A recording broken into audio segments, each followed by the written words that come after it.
Assalamualaikum warahmatullahi wabarakatuh. Apa kabar sahabat-sahabat di Sindiran Parit? Pada kali ini, pada pertemuan ke-9, kita akan membahas tentang karakteristik manajemen berbasis sekolah.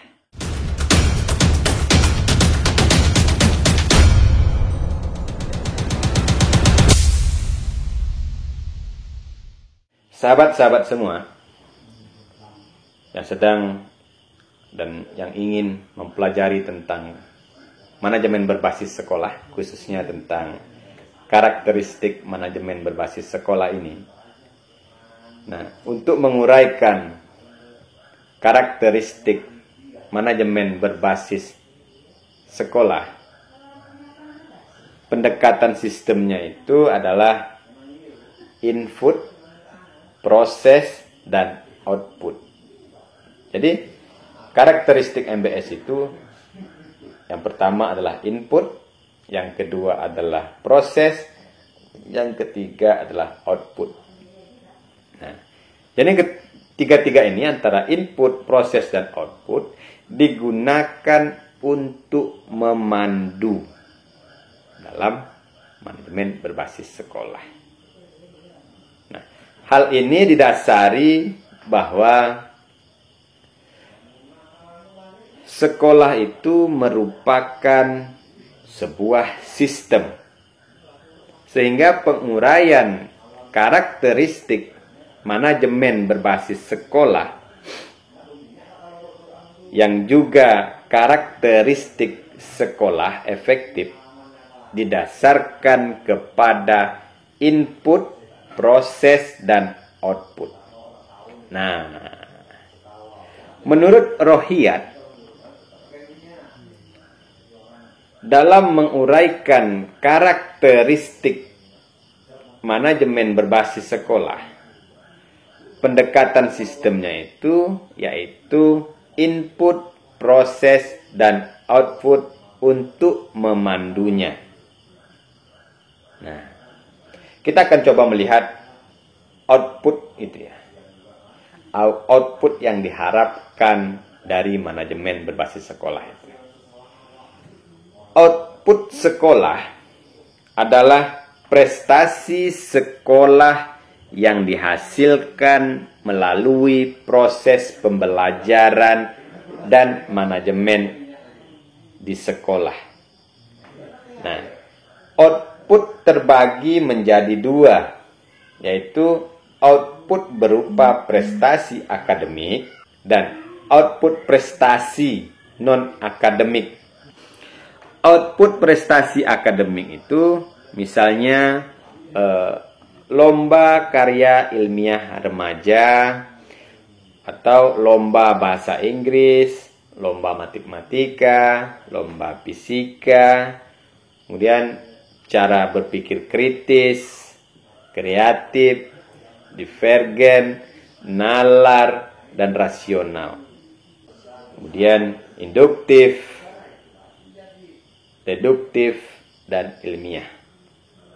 Nah, output non-akademik itu misalnya akhlak, budi pekerti,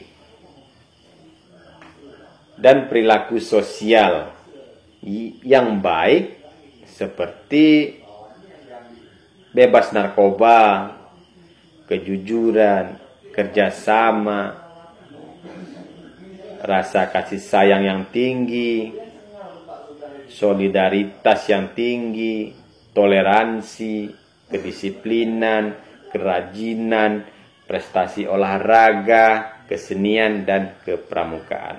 Nah, itu output non-akademik. Dan yang kedua itu proses ya. Pada umumnya, sekolah yang efektif itu memiliki sejumlah karakteristik proses. Yang pertama itu adalah proses belajar mengajar dengan efektif yang tinggi.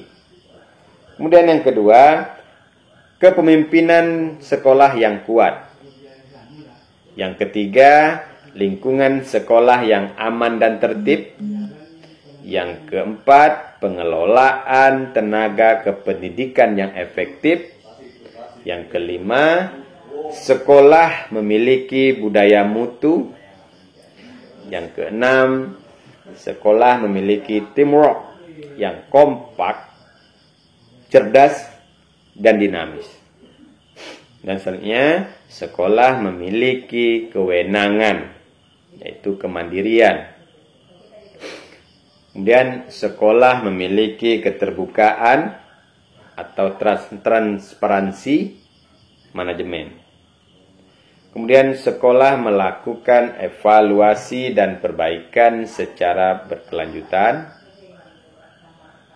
Kemudian memiliki kerja komunikasi yang baik secara lingkungan sekolah maupun di luar sekolah. Dan manajemen lingkungan hidup sekolah yang baik. Dan yang ketiga, inputnya. Nah, input pendidikan. Jadi tadi yang pertama adalah output, kemudian proses, dan yang terakhir adalah input pendidikan. Nah, input pendidikan ini ada beberapa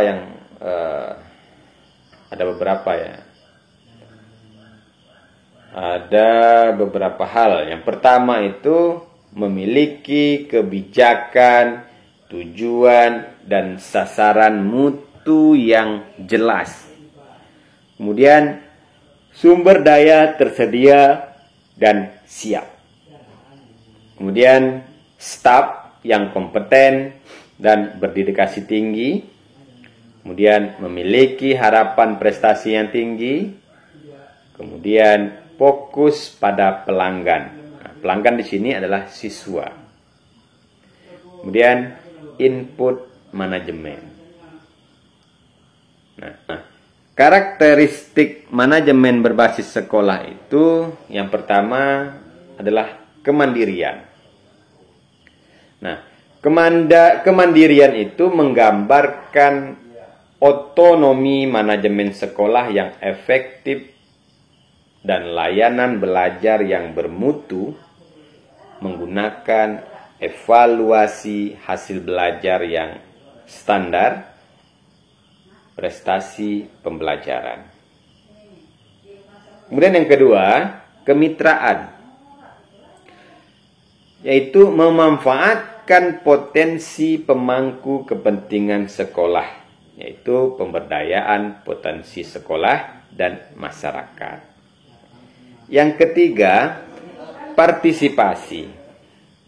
Nah, kepemimpinan sekolah yang lugas, visioner, antisipatif, dan berjiwa entrepreneurship mengikut sertakan potensi sumber daya sekolah. Yang keempat, keterbukaan, senantiasa melakukan perubahan ke arah yang lebih baik dan kompetitif. Yang kelima, akuntabilitas, yaitu melakukan analisis kebutuhan, perencanaan pengembangan, dan evaluasi kinerja sesuai visi misi untuk mencapai tujuan dan target sekolah. Menyediakan kesejahteraan personal sekolah yang cukup dan pantas. Nah, kemudian yang keenam, sekolah tersebut merupakan agen perubahan. Dan yang kedelapan, adanya komunikasi yang efektif antara warga sekolah.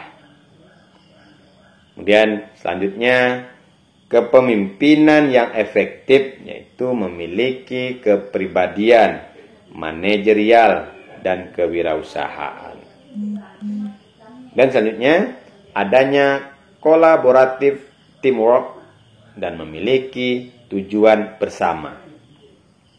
Dan yang terakhir, adanya learning to discovery dan adanya stakeholders.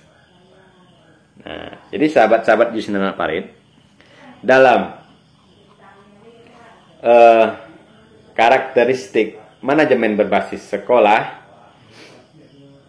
dapat kita simpulkan bahwa karakteristik manajemen berbasis sekolah itu melalui pendekatan sistem, yaitu input, proses, dan output. Nah, sedangkan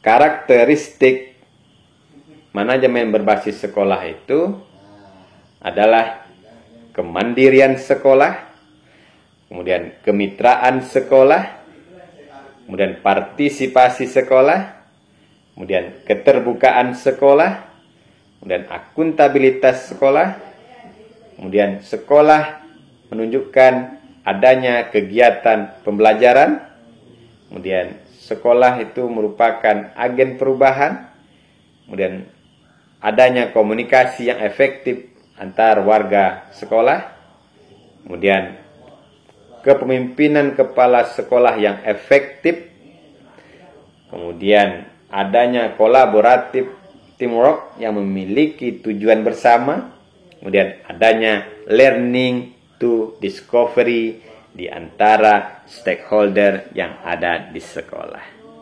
Oke, sahabat-sahabat Yus Indrawana Parit, baik mahasiswa yang sedang mempelajari tentang manajemen berbasis sekolah dari Sabang sampai Merauke, ataupun masyarakat umum yang ingin mengetahui tentang karakteristik manajemen berbasis sekolah, mudah-mudahan konten ini bisa memberikan kita wawasan, memberikan kita pengetahuan. Saya selaku dosen pengampu mata kuliah manajemen berbasis sekolah pada program studi manajemen pendidikan Islam Fakultas Ilmu Agama Islam Universitas Islam Indragiri Tembilahan. Mohon maaf jika ada kesalahan, dan saya akhiri. Assalamualaikum warahmatullahi wabarakatuh.